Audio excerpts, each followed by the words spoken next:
Welcome to episode 7. Hopefully now that we're all allowed back out on the bank at night, you've been out enjoying yourselves, enjoying the great outdoors and catching a few nice carp too. We've got a fantastic show lined up for you. For the main feature, we set ourselves a little bit of a target on the days only water. As well as that, you can expect a huge variety of information, inspiration and entertainment that Carp Angle offers, so sit back and enjoy. Well, finally, spring is well and truly in the air, and today we're at an awesome day ticket complex in Essex, which has a variety of lakes on it, and we're setting ourselves our little mission. The mission is to catch 1 carp from each of the 4 lakes. It's a lovely day. It's already 8 o'clock in the morning. We should have been started by 7, but I've just run round and baited up a few little spots in the margins. We're going to start on these 2 lakes, in between these 2 lakes in fact. I've baited up about 6 or 7 margin spots around this one and about 4 or 5 just around here. But as I was on my mission around there, Mike saw a bit of activity just behind us here. So I put a little bit of bait in 2 spots, and there was also, as well as one showed, he did see some sort of tail patterns. So that seems like the obvious starting point. The clarity isn't as good as I thought it was going to be, because it's all going to be about, you know, sort of baiting up and checking to see if the bait's gone or not, and then fishing if it has. But we haven't got that sort of clarity today, so we are up against it. So like I said, it's already 8 o'clock. I haven't got any rods in the water. Best we get them out. I won't lie to you, it's just so nice to feel the warmth of that sun. We've got some nice snags to the left here, and obviously they're getting the morning sun, so it's an ideal starting point. Just gonna literally flick that just down there. They're not the stealthiest solid bags, but hopefully it won't spook them. Slacken that off, get it on the old buzzers, and get one out behind us. A bit closer.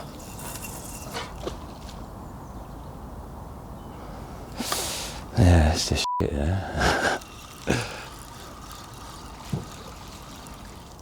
Really weedy. Right, maybe we'll have a change of plan and go a bit further off that bush. Could do without making all this disturbance, really.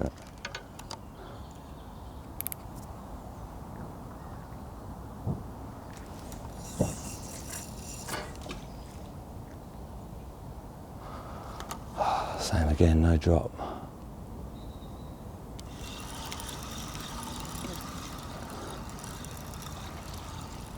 Not ideal, not what we want. We don't want to be making lots of splashes, we just want to be flicking single baits into position. I guess that's the reality of fishing somewhere you've never fished before. You don't know what you're going to get.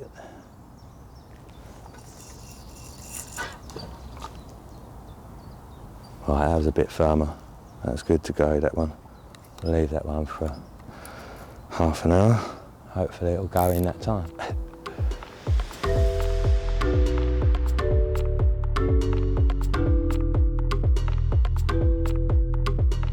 Right, we only gave it about 35, 40 minutes in that last spot, purely because there was no other signs, so I wasn't feeling it. Swan came along, trashed the margin spot.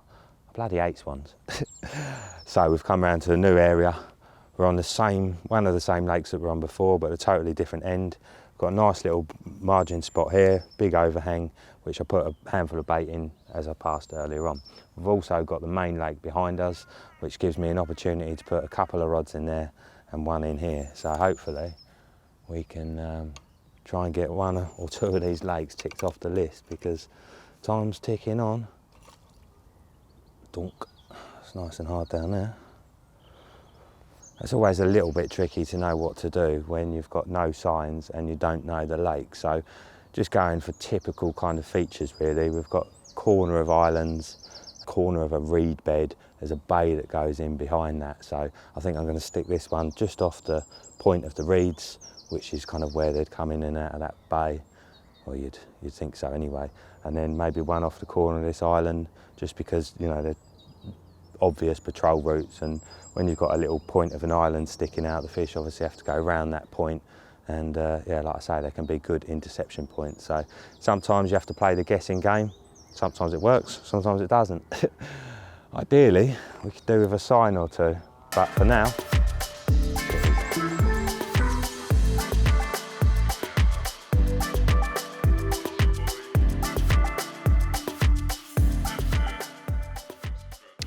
Well, we gave it about an hour in the last spot, ended up having a tench and losing a tench from that bush, but just wasn't really feeling it. Had no signs from any carp, and obviously you could sit there all day and have a chance, but when you've got a complex of lakes to wander around, then you can pretty much always be guaranteed that there'll be a chance to find somewhere. So that's the benefit of being mobile, and you know, it's how I treat a lot of my fishing, is if I'm not feeling it or I'm not getting signs, then I need to be on my toes to try and find one. Now we've just walked round, this is the lake that I baited up first this morning, and we've come around here, and as we got to this point I could see there were some bubbles coming up, like good sized bubbles as well, bang on one of the spots I'd baited. So I've just knocked a little bag up, and I'm going to lower that in as quietly as I can, but yeah, this is probably the best opportunity we've had so far, and it's probably, what is it, about 11 o'clock now, so I'm feeling the pressure. Thankfully, one of the lakes has actually turned into a syndicate, so we're not allowed on that one, so we're down to 3, but let's try and get one out of the way first, eh?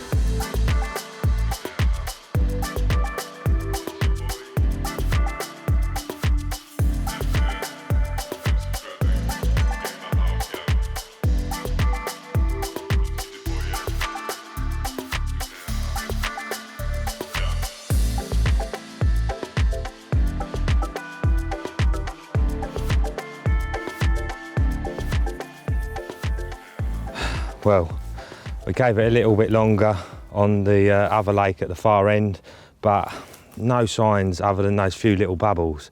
No clarity in the water, so I couldn't check the spots, and you know, there was no clouding or anything like that, and there's not a huge head of fish in there, so, and also the water level was up a foot, so there's lots of areas that they wouldn't normally be able to get into that they're probably exploring at the moment. However, we've come back to that same spot next to the bush where I had the tench from, and well, literally we're going to call it a day. We thought this isn't going to happen today, actually. And I think I literally just said that we'll give it 5 minutes, I'll just start tidying up my gear, and we'll come back when the water's clear and it's warmed up a bit. However, look, we've got one on, and we've not just got any fish on, we've got a mirror on, and in here the mirrors are quite rare. Just a little 8mm pop up on the size 4 hook, short hook length, solid bag rig. Look at that, that's a cracker. Ooh, the sun's coming out now as well, it's warmed right up. The universe has decided to bless us after all. Mind you, I'll get it in the net first, eh? But if we can get this in the net, then we're going to probably move on the main lake, try and find some fish showing in there somewhere, and hopefully we can get 2 out of the 3. Ooh, it's having it. That's a cracker.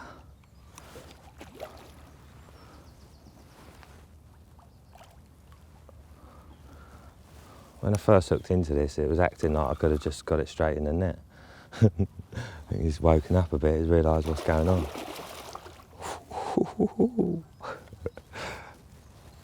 Come on, mate, let's be getting you in this net now, because we've worked quite hard today. Come on. Ooh.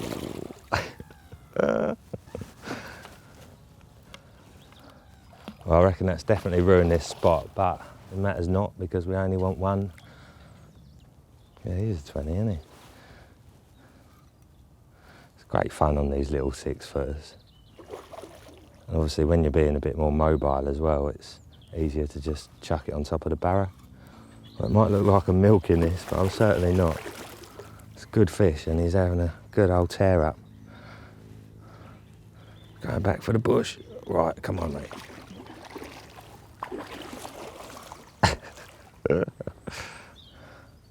Great fun. That is what it's all about. All right, come on, mate. In that net. Get in that net. Yes. Oh, massive relief, I tell you. Like, literally, we're about to just call it a day, but we've got an absolutely cracking mirror, which is probably almost, I'd say almost definitely, but certainly very close to £20, if not. Wicked.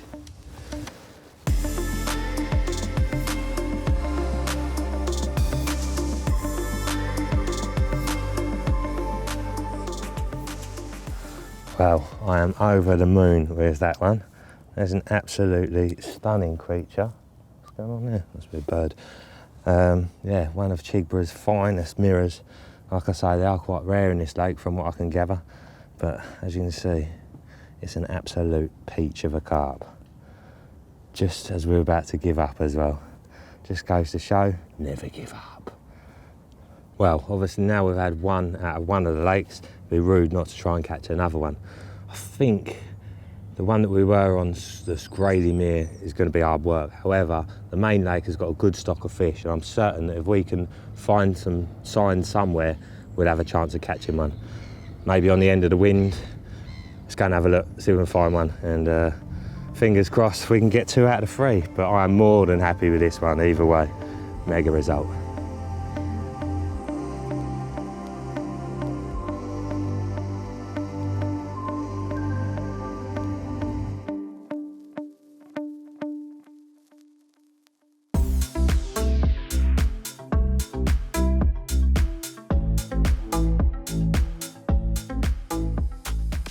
Well, move around to what I'd class as the main lake now. It's a bit more open around here. We were fishing on the back of this lake earlier on with a couple of rods where it's sort of divided up by lots of islands. It's quite an interesting lake actually. It's quite a good size. I'm not sure exactly how big, but it must be at least sort of 10 acres, I imagine.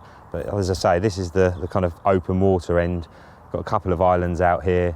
The weather's taken a turn from earlier on. It was actually getting quite cold. Me and Mike were like, jacket on, jacket off, jacket on, jacket off. And the wind was quite chilly. However, now the skies have cleared and this southwesterly wind that we've got actually feels pretty warm, to be honest with you. And if you can find fish on the end of the wind at this time of year, or any time of the year really, what you find is the water at the end of the wind is much more oxygenated than the rest of the lake. And as a result of that, the fish that are on the end of the wind tend to be the ones that are looking for food a bit more. So for now, I've just flicked one out of the corner of the island just because it looks like a prime sort of passing point. It's also the area that you fish from the other side, but obviously I can't quite get to where you'd get to there. And then the other one I've just put out sort of halfway between the island. So it looks absolutely primed to see something. And literally, just as we were about to do this bit to camera, a fish has crashed out just down the edge down here, not very far out at all. So my 6-foot rod is ready to go. I've literally just got to put a PVA bag on that and we're going to drop it in there and hopefully catch one out of this main lake. So this is my solid bag presentation. Nice, short, soft braided hook link, size 4 wide gape hook. And I've got a little ring swivel on the hook, kept in place by a hook bead. And as you see, I keep that up towards the eye of the hook rather than down on the bend. And I like that because it kind of, as the fish mouth the bait, you know, if you were to lift the hook bait off of the bottom, then it's dropping the hook point down. It's making the hook point heavy, and I find it's super effective. I've got a real small bait on there, 8mm pop up, and then I've just got 4 maggots on the top of that. And for me, that's a real key edge, something that a lot of people don't do. It obviously, visually, it makes the hook bait look different. It kind of gives it a different shape, but also because I pierce the maggots with the needle, I think it's giving off that scent, you know, that natural kind of scent of those amino acids or whatever it is in the guts of maggots that fish absolutely love. And you'll also see I've got a lead clip on there, which obviously isn't really the norm for solid bag fishing. Lots of people say, oh, you should be using a inline lead. However, when I first started using solid bags, I didn't have any inline leads with me, and I just found that the lead clip was super effective. I can't imagine it actually being it much more effective. You know, I was watching fish drop down on the rig, first suck they're nailed, and that is just simply because of that short hook link tightening up against that lead with the slightest little suck. Obviously, you know, all these small particles in there, a nice light hook bait, it just comes up really easily, and like I say, it's massively effective. The other reason I use them is because quite often I'll be using no tubing, just a straight through fluorocarbon, and I'll quite often swap in between zigs, spinner rigs or solid bag rigs. So for me it's much easier just to use a lead clip because I can use a lead clip for all 3 of those. Okay, so get myself one of these bags out, and then I'm just going to put a little bit of mix in the bottom of there, and that's just going to weigh it down. And then I'm going to drop my hook bait into the bottom corner, and I'm just going to nick that hook point through the bottom, and that just means I know where the hook is, and also it means that I know that the hook's not nicked into any bait that's in the bag. Then I'm going to drop the lead in, and a little bit more mix.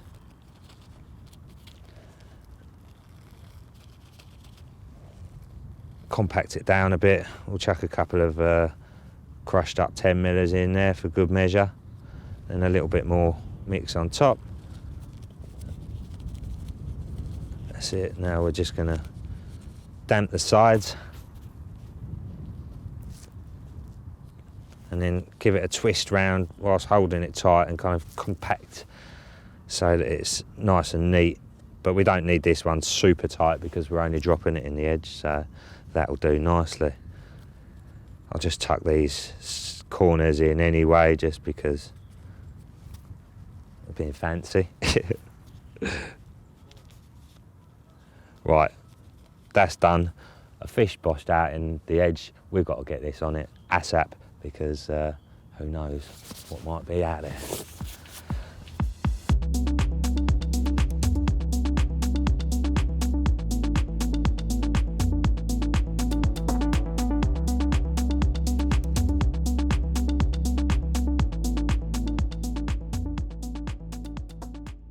I'm just going to lower this in.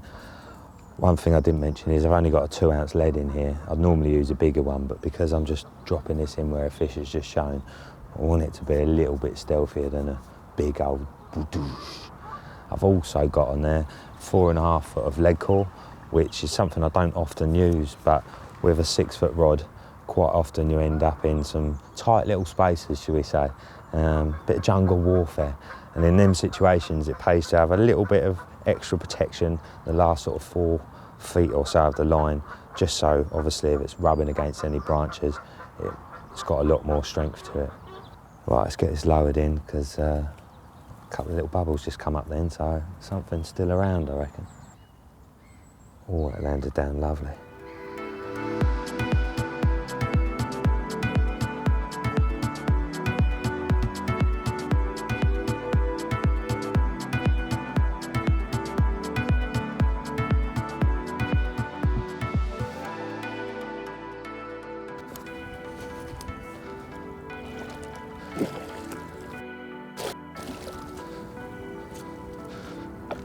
Come on, mate.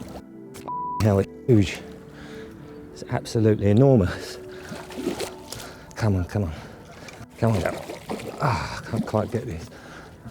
Come on. Yes.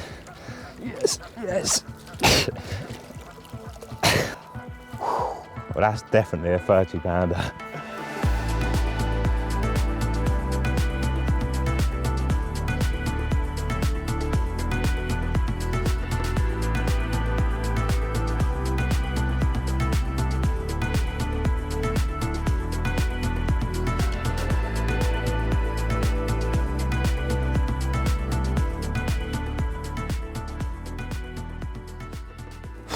This is absolutely ridiculous.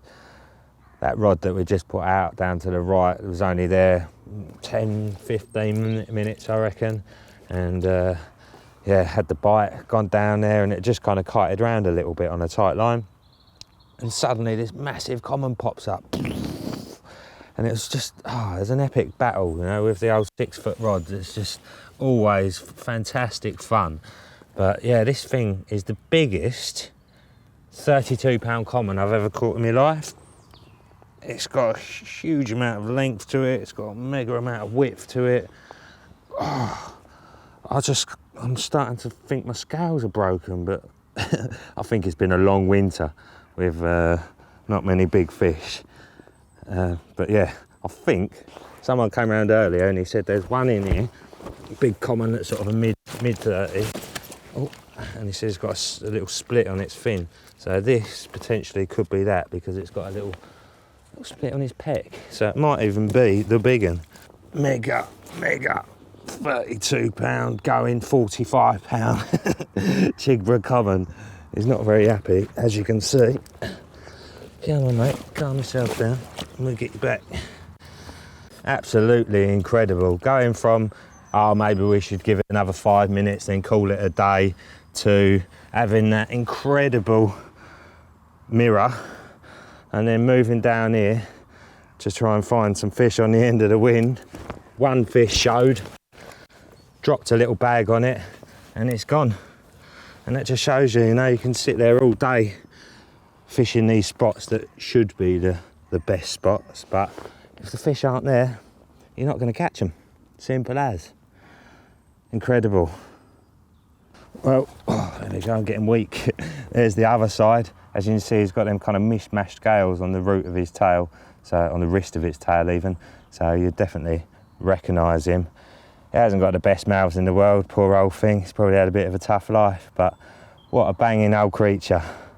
Well chuffed for that, and it just goes to show you, you know, not just the old, you know, looking out for the signs, but the magic of the moment. You know, if we would have been 5 minutes longer down there, then we probably wouldn't have heard that one bosh out here. So, awesome.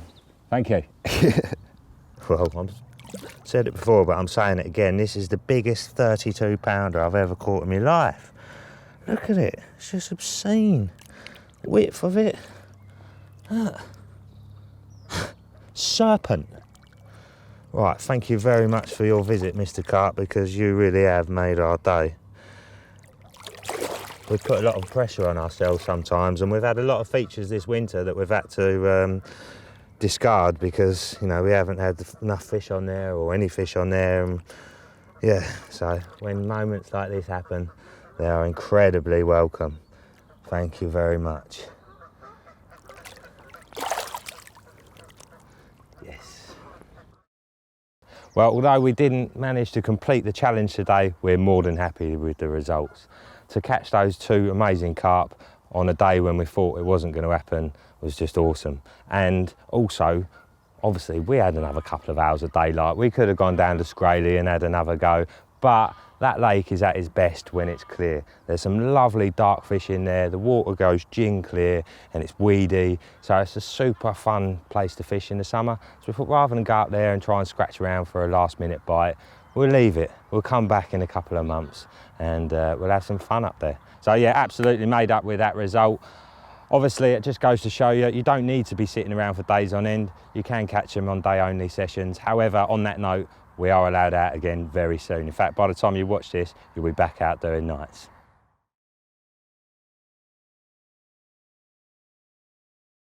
Winter fishing. Why do I and a lot of my mates really cherish this time of year? Because, firstly, there's hardly anybody here. You know, I've done a few days on this one now. There's been no more than 3 of us, which is today as well. It's very cold and very few people venture out. Keeps me going in the winter. And again, why the boat pool? The drive for me is I really want one of these big fish. You can pick or choose which one, I really don't care. Either the square common or the two-tone one. As I said, they're both going to be big 40s. So just one of them will do. In about 10 minutes would be ideal. But if it wasn't for this, or if I do manage to catch one of these on this trip or tomorrow, I still love my winter fishing, and it'll be an even harder one I'll be biting off because I'll be back to Raisbury, which is where I was doing most of the winter until we got on the day session thing. So it made sense to come here because it does fish. So winter fishing, and it's full of robins. And I get to wear my new warm boots. So winter fishing is, in a lot of respects, I prefer it than the summer. No mozzies, tell me that ain't a plus. And if it wasn't for being here chasing what most people would term as a target fish, which I never do other than these ones, I'd be out doing mag work or filming with dynamite, stroke carp, spirit or total carp. It clearly wouldn't be on a lake like this. It would be, you know, much more prolific venues, busy venues. I like busy venues. Most of my fishing is on busy venues. And I know I'm contradicting myself saying the winter is quiet, but I'm on a syndicate lake at the moment. Like busy venues, day tickets stroke the top of venue because loads of anglers push the fish around. They keep them moving, keeps them feeding. So if I'm out with either Matty from Total or you guys, a venue with lots and lots of hungry carp, and there's no point going out filming where you've got 2 fish an acre. You know, I like to catch fish. Most of my fishing is for numbers of carp, not one single solitary fish like this one. And that's it, basically. You know, that's what gives me the buzz, is bobbins hitting the rods on the end, well, if it's £10 or £25, you've had the bite, you get it in, you get slimy, you take a picture and you put it back anyway. So, but for this one, I'd like to be like that. Oh my God, I'm never going to lift that on my own. But work-wise, yeah, much more prolific venues where I can even, you know, put a bit of food in. This is quite lazy angling. It's just, you know, they're out there, they're in his lounge, and that's where they're going to stay for the day unless something happens. With busy venues, I do like in, out, change colours, zigs, solid bags, mesh bags, single hook baits, shifting around with my barra. So work venues are totally different. See, a lot of the venues that are wood, prolific ones in the winter, take my work to. I've fished them for years. I'm extremely old, as you can see, and I've fished these venues for years on and off. So I sort of know. Yeah, you know, you learn from over the years the areas they're going to be in, the areas they're going to be pushed into, where you can almost guaranteed, I mean it is guaranteed, almost guaranteed, do a day trip or a day and a night and get a few bites. If it's a new venue, done a few of them early part of this winter with the dynamite lot. A, you've got the internet. B, I know a lot of the fishery owners, so I'm cutting corners there. But if you're on a new venue, you know, let's just take this one we're on now. You'd fish snaggy corners. If there's an old boat rotting, if there's staging, you know, if there's trees in the water, if there's dead pads, always look for some type of feature. Them fish will be tucked in somewhere, and usually they're in, if it's a bland, open, circular lake, they're probably more than likely going to be in the middle. Don't know why that is. I'm not a carp, but they usually are in the middle. If it's a snaggy sort of lake, they'll be in the edge. A lot of them will be in the edge. You'll be able to find them. Good pair of glasses. Pick a nice sunny day if you can, and go looking for them. But yeah, look for the snags. Fish small bags, bright baits to start with, and if you start getting bites, you can, you know, you can add to that. You can never take it out. So, yeah, have a wander around, find some snags, keep your eyes peeled. Now, different venues, I mean, in the summer they require different approaches with bait, but in the winter it's even more important. I do like using, if I'm on a venue, I do like using a lot of bait in the winter if I can, but some of the venues it won't happen, it will not work. I've tried it, again we can use this as an example, I've tried a lot of bait in the winter and I really struggled, and then boom, last winter, which we will talk about at a later time, I just stuck to bags and little bits and I'd it right off. So, but again, the really prolific waters like Brasenose, you can spawn in the winter. Crumb, maggots are banned there, but if your venue allows a few maggots in your crumb, they're a major plus. A few casters, chopped worms, you know, it's your oyster really. Love sweet corn in the winter, but knock up a little bucket of crumb boil, 5 kilo crumb boilies, couple of kilo of you know, your match the hatch pellets, bottle of my tiger nut fluid. I have to knock it up with that, and the bucket I've got, you can almost squeeze it into a lump and throw it in, and it all peels away as it goes down. So you're feeding them, but you're not feeding them, if that makes sense. You're creating loads of attraction, which hopefully is going to pull them down, and there's a little bit of sweet corn in there, maybe half an handful of 12mm boilies, but the majority, it's almost like, and I quote this all the time in my film, if I walk past Greg's, I'm almost like that. You've got to fight yourself against it because of the smell. Someone on the other bank's making a bacon sarnie. This is what I'm hoping to get into my fishing. Loads of attraction. Draw the fish in, and you've got a little bag there with your hook bait or a little handful of boilies. You know, more wholesome food for them, but loads of smell. As far as rigs go for the winter, I've got 2 setups that I use. One's for wafters stroke little bottom baits with a bag on it, and the other one is for pop-ups. Now the obvious one I'm going to say is a size 6 Ronnie with a 12mm pop-up on a fluoro boom. Okay, I mean, I've used them down to 4 inches, these fluoro booms, if you're on a real rock hard lake bed, up to a foot long if you're on a real soft drop on it, because I use lead clips all the time.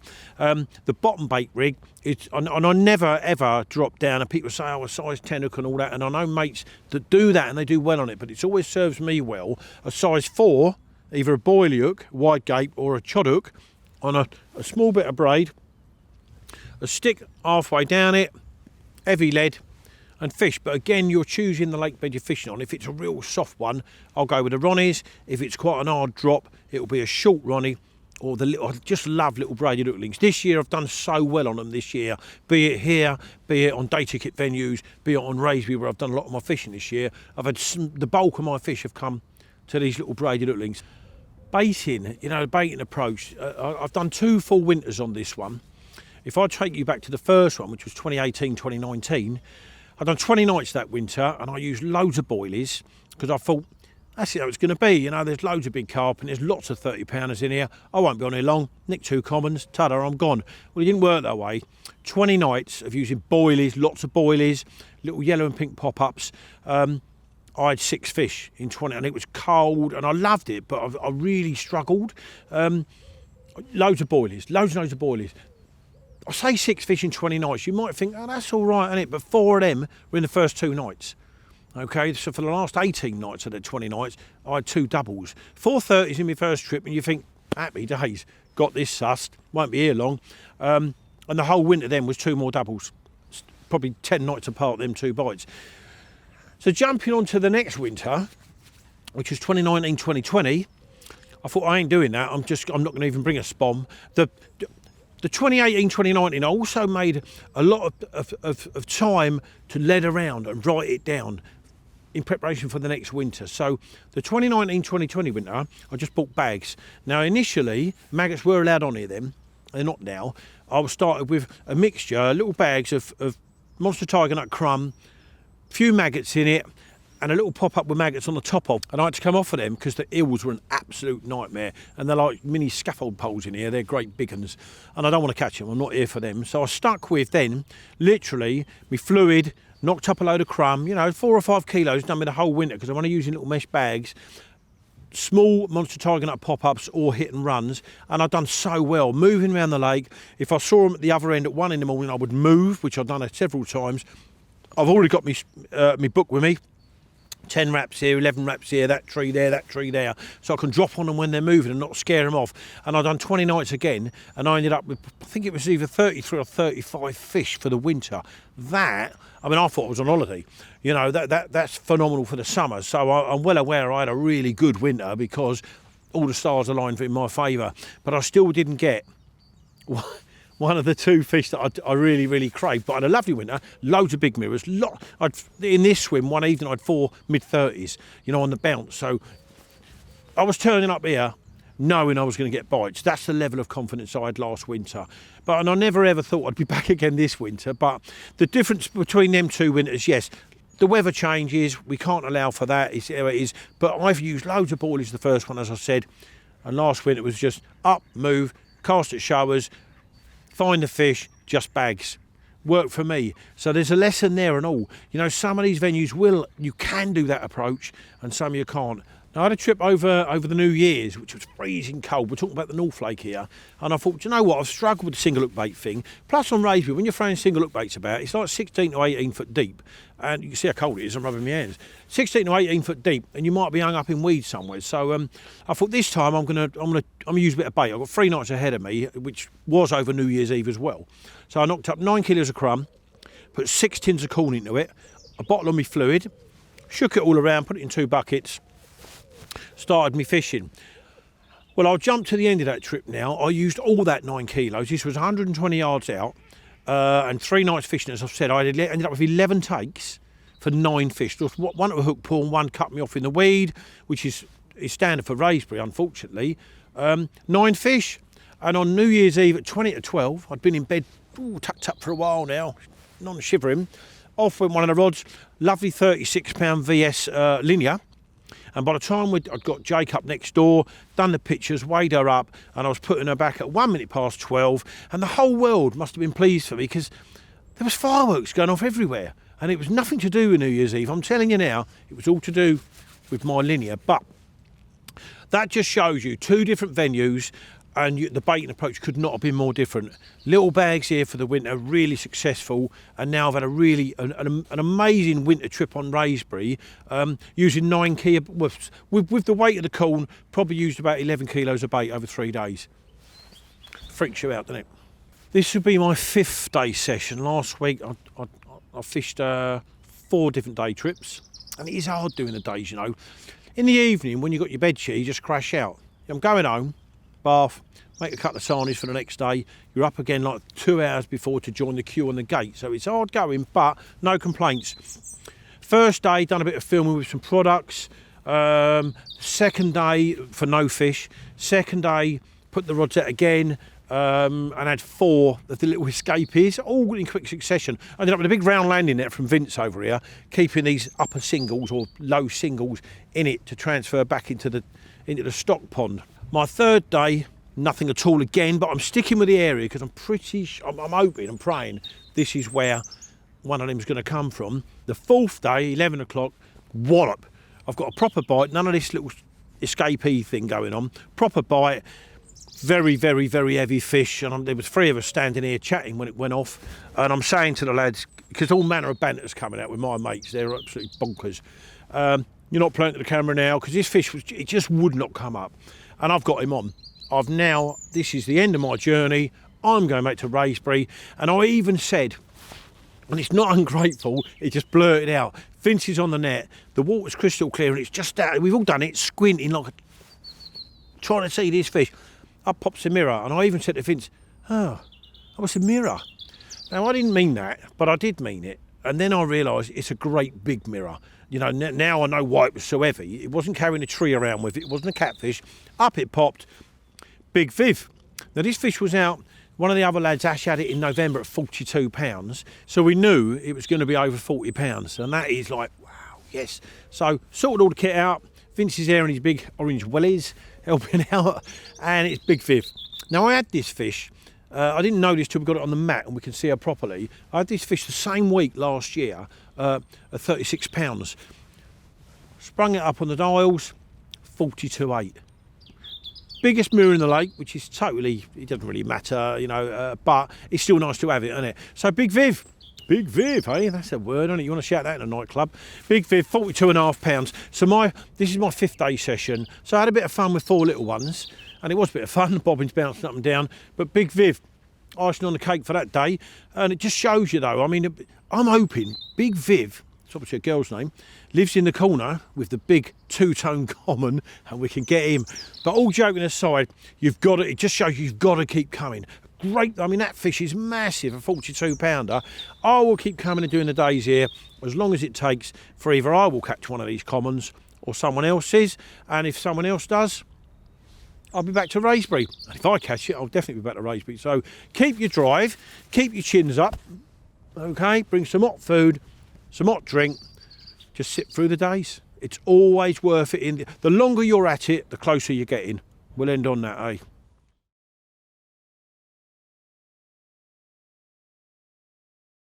Okay, so carping calamities. Right, I'd say the best one I've heard of, which I could share with you, didn't actually happen to me, happened to a guy called Dave.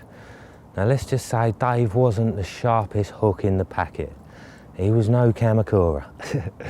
Anyway, one day Dave was tying some rigs up many years ago, and he decided that he needed a bit of super glue to put on the knot. Don't know why anyone used to do that, but anyway, Dave decided he needed to. Whilst undoing the super glue, he managed to snap the lid off, which broke open the bottle and it went all over his hands. Dave's initial reaction, oh no. Yes, you guessed it. Dave managed to super glue his hands to his head and had to be taken to hospital to have them removed. Now, personally, I've had a couple of good ones. Best one, I was out in France. I used to work at Dream Lakes, but this wasn't whilst I was working there. I went there on holiday a couple of years afterwards and hooked a fish about 2 in the morning, upper 20, got it on the mat, and it was double hooked. So I've unhooked it once, and then the obvious thing to do in that situation is to get a pair of scissors and cut the line so you haven't got to thread the hook through the fish's lip. Now, me being me and being a bit tired, my scissors were in Vivi. I thought, well, that's all right, it's only £10 mono, I'll just bite through it. So I've gone down to bite through it. As I've done that, the fish is flapped and the hook is in my lip. And now the fish is flapping, so do, do, do, do, do. Obviously the leg clip and the lead's the other side of the fish's mouth. And anyway, literally about 4 or 5 flaps and it snapped the hook link. So I put the fish back, and I'd had a hook in my lip before, many years before that, when I was trying to get some tubing over it. I had to go to hospital to have it taken out. So this time I was like, right, there's no way I'm going to hospital. It's the middle of the night, I'm in France. Yeah, I'm gonna get this out myself. So I just bit down on a bit of wood, put a finger either side of the hook hold and just ripped it out. And yeah, I'd say best bit of advice I could give you from my experience in putting hooks in myself is to take advantage of that adrenaline. Adrenaline's a super powerful painkiller, and yeah, also the longer you leave that hook in there, all the flesh and that's going to tighten up around it as it sort of swells up, and it's going to be harder to get out. So ideally, get someone else on it with a pair of pliers, hold your fingers either side of it, and just rip it short, sharp, and quickly as you can. And yeah, you won't have to go to hospital. Painful stuff, but if you use super sharp hooks, these things are going to happen.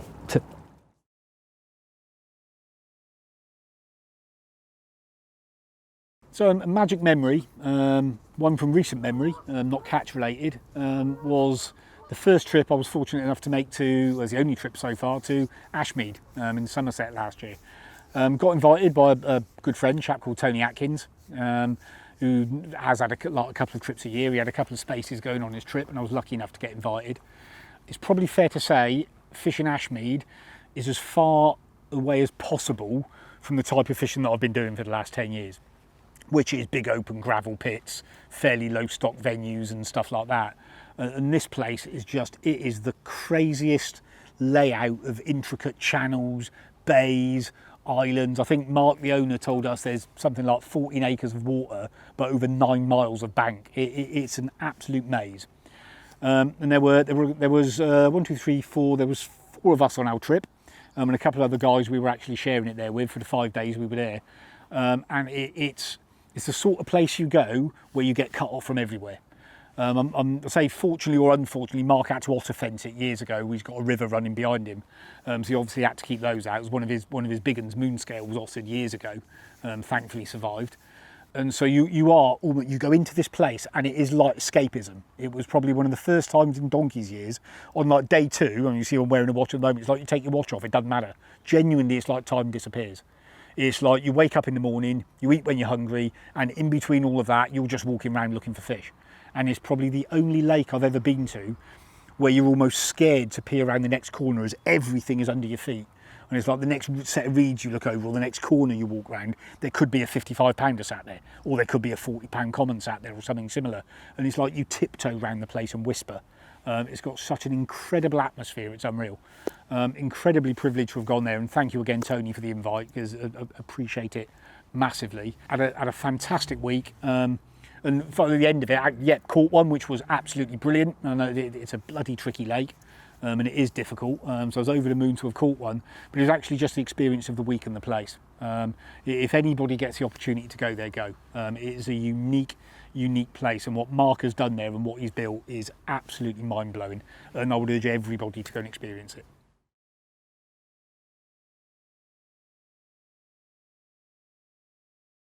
Top of the morning. It's another beautiful morning on Longreach. Woke up at about 5:45. No, 5:30. Yeah, set my alarm for, and then had a little snooze for 15 minutes. Got up, made myself a coffee. Left-hand rod's gone.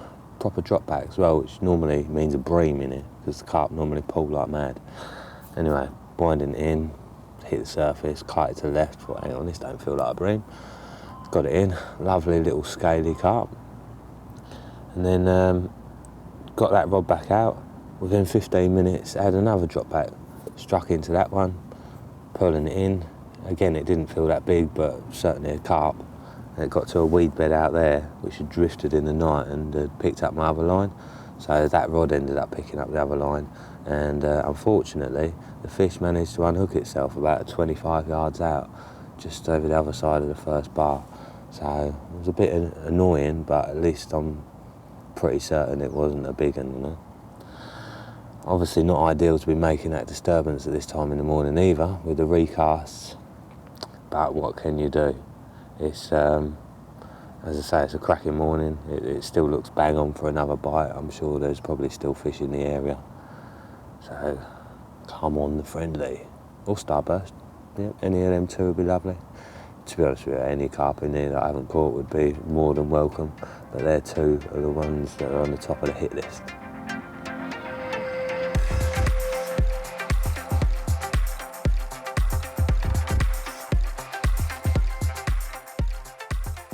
Oi, oi. Well, beautiful sunshine and a beautiful carp. Look at that for an absolute peach. I think this is number 15 now, and like 28 nights, so pretty good going by all accounts. More than happy with my results on here. Absolutely love the lake. Love the lake and it will love you back. Seems to be working at the moment. Hopefully there's still a chance of a bite, although you know it is going to get hot today and I am fishing in deeper water, so that if it is going to happen, it's probably going to be the next hour or so. There's every chance it could be friendly or old starburst next. Fingers crossed. Wicked. Right, so a little story for you. When I'm on my winter travels, quite often ended up picking up a lot of rubbish from the beaches. One place in particular that I've spent a lot of time on, lovely little island near Bali. There was a couple of sections where there's no businesses, and where there was no businesses, they didn't tend to look after them. It's changed now. They do regular rubbish collections around the island, and anyway, yeah. So I just didn't used to like seeing it, and I actually found it quite rewarding, you know, quite satisfying. And you know, people say that the most rewarding things you do in life are those things that you do for no money. And yeah, the beach looked a lot nicer. One week I filled like 10 massive bin liners full of all kinds of little bits of rubbish. Took, I think, about 10 hours in total, and you can imagine in that sort of heat, blistering sunshine, it was quite an arduous task, to be honest with you. So anyway, yeah, I like to bring that philosophy with me back to the UK, and when I'm fishing, quite often, you know, everywhere I go, to honest with you, when I do laps of lakes, I'm picking up bits and pieces. And on here this year, we've had a lot of people, sort of public people, you know the sort, coming over here and using like inflatables, and then the inflatables, you know, tend to pop quite easily, and they end up chucking them in the bin. Sorry, not chucking them in the bin, chucking them on the bankside and not taking them home with them. So yesterday when I was on a walk, or the day before actually, found a couple of these stupid little inflatable things that you put a drink in and they float around. I think they were unicorns or something like that. And next to them was this exercise ball, which I found at the time made an amazing seat to sit on and watch the lake.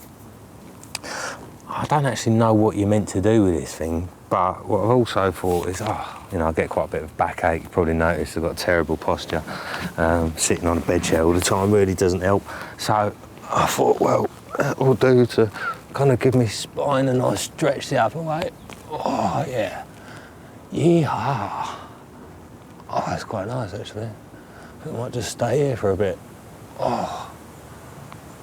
Yeah, that's got to be good for you. So anyway, the point I'm getting at is, if you see some rubbish around the lake, pick it up. You never know, you might be able to buy yourself a little bit of luck. As human beings, we've got to take responsibility for this junk that gets left about. Sadly, you know, there's people who feel that they can do that, but you know, there's no point just looking at it and moaning about it. Do something about it, and as I say, you look after the universe looks after you. Well, in typical fashion, the boats haven't come out today, so we've got the worst conditions we've had all week, and no boats. However, there's still a nice breeze up. It's going to be 25 degrees, but there is a breeze. I've considered moving over to that corner, even if it's just for the afternoon, just because I think there's going to be fish on the end of this wind. I've been keeping a close eye on it though, to be honest with you, and I've not actually seen anything. There was one show there early on, and one a couple of days ago. So I think there are fish visiting that corner, but I just kind of know that I've got a good chance of a bite in here tomorrow morning. And yeah, I've also got a chance in here this afternoon. You know, I had the fully scaled out of here middle of the afternoon. I had a couple of others, the Mutleys came in early evening. So yeah, I think I'm just gonna have to sit this one out. I think there's definitely a chance of a bite, and it only takes one bite and it could be the one I'm after. So yeah, I'm going to top up the spot today for sure. Been putting out a little bucket of mix each night, just a real small bucket. But tonight I'll probably just double the amount. Still not a huge amount. I don't want to go mad, you know. I just want a little bit of bait out there to induce them into feeding. Maybe, you know, attract some of the other fish and get a little party on the go. And hopefully one of them big uns will be along soon. That's the beauty of this place actually, is you never really know when you're going to get a bite, so it's nice feeling like you might get a bite at any time, rather than there just being those silly little windows of opportunity in the first couple of hours of daylight, like some sort of hard weedy dates can be. Oh. Yep, I just seen one. I reckon that was upper 20, blonde, on a bicycle. Nice.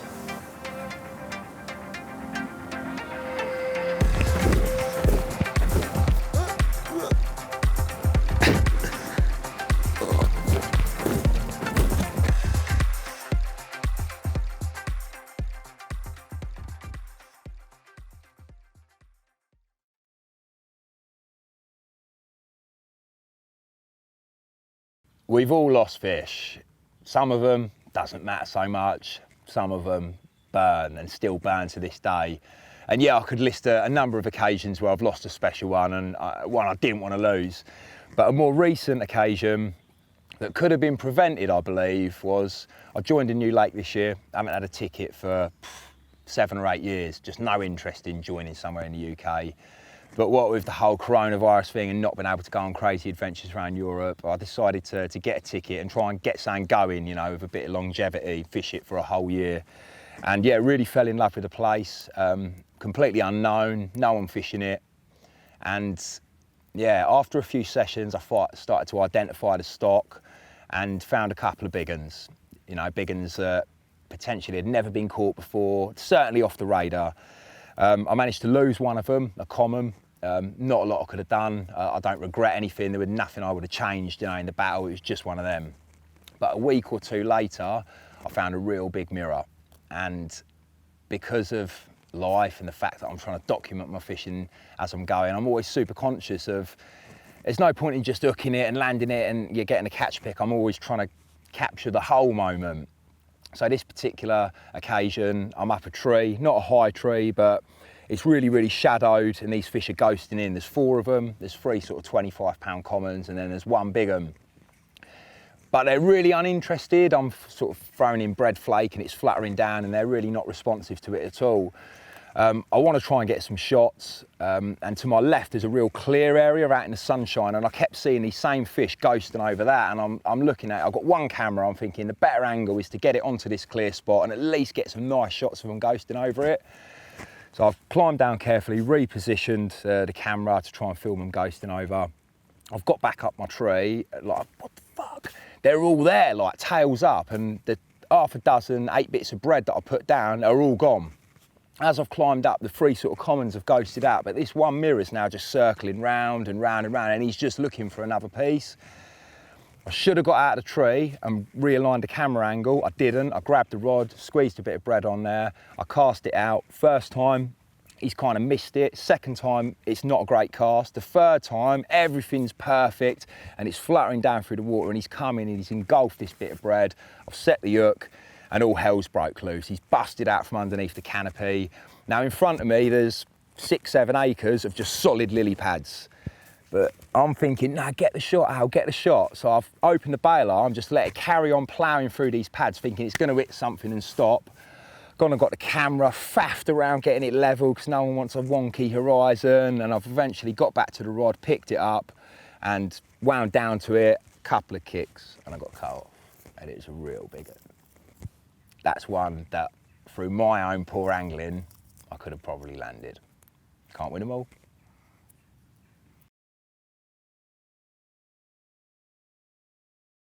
Artful Bodger. There's probably loads of them, but I can think of one that sticks out in my mind. I've just done a session on Wellington Country Park, had a good trip as it goes in March. Freezing cold, not much like these conditions, you know, not unlike these conditions. And after the trip to Wellington, I was meeting a few of the lads up from Carthagena Syndicate, and we'd booked out Blue Pool. And we all got over there full of joy and hopeful of catching. And we started catching a few fish. It was freezing, it was really cold. And I was at one of the, as you go on, the left-hand corner where there's an island, and it's flat calm in the way of the island, and there's a few leaves on the surface. And I caught sight of something break the surface, and turned out to be a carp. It was coming up on the top in March, like mouthing the leaves. I could not believe it. But where was my floater gear? It was all out of my van, which is something I never do now. I always leave it in my van. But I took it out for some reason, and I had no floater gear, so I went round the lake, basically just poncing bits and pieces. I think I got a spool of 10-pound Drennan double strength, and I spooled that on top of my 16, 15-pound line that I was using. Basically just bodged it all up. I managed to get a float of someone, a few bits and pieces, and someone even had, I'm sure, someone had some mixers or some pellets or something like that, and managed to get a rig together. And I remember casting it out, and all the 10-pound double strength was all coiled up across the surface. I just thought, this ain't ideal, like, you know. And luck was on my side. This lovely old mirror come up and took the bait, and I managed to catch a 30 mirror off the top in March. So yeah, that was a proper Artful Bodger session for me. Well, we hope you enjoyed that one. Old Jammy Joe strikes again. On the next show, we're going back to the Secret Mere, and we're taking a secret guest with us as well. He's very much looking forward to sampling the delights of the place, and hopefully we can get in amongst one or two of those better fish. In the meantime, I've just got to remind you once again, I hate doing this, but Carp Angle is 100% independent. We have no advertising, no sponsors. We don't even have adverts on YouTube because they're ridiculously frustrating, aren't they?